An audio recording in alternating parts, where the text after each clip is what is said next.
राज्य में सड़क दुर्घटना कमाइबा सरकार नुआ पदक्षेप ओडिशा रे निर्मित हेबो एक्सीडेंट फ्री एवं फैटालिटी फ्री कॉरिडोर।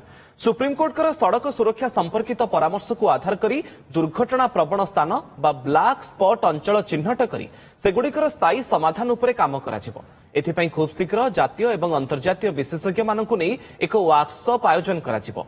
वर्कशॉप रे टेक्नोलोजी शेयरिंग सह आधुनिक सड़क सुरक्षा व्यवस्था उपरे आलोचना हेबो। यार प्रस्तुति पई गतकाली एक उच्च स्तरीय बैठक अनुष्ठित होइथिला। बैठक रे वर्क्स वाणिज्य एवं परिवहन विभाग, परिवहन कमिश्नर एवं अन्यान्य वरिष्ठ अधिकारी माने उपस्थित रहिथिले।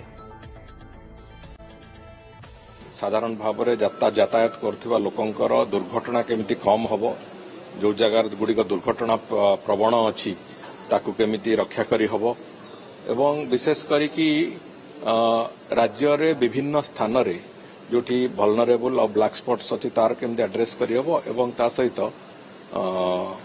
जो फैटालिटी फ्री रोड कॉरिडोर्स ताकू डेवलप करिया पई जोठी माने कोनोसी प्रकार कैजुअलिटी न होथिबा रास्ता तैयारी करिवार एक प्रक्रिया से दृष्टिकोण आज गोटे प्रारंभिक भाव में आम जो योजना करिचु कम दिन भितर गोटे विभिन्न नेशनल लेवल विभिन्न एक्सपर्ट्स को नहीं कि इंटरनेशनल लेवल भी किसी एक्सपर्ट्स को से जोड़ी आम गोटे वर्कशॉप तापर करूँ टेक्नोलोजी शेयरिंग दृष्टि टेक्नोलोजी को आगु को नवा दृष्टिकोण एवं कौन आमको करने को पड़ो से दृष्टिकोण आज तार गोटे प्रिपेरेसन दृष्टि गोटे मीटिंग थिला।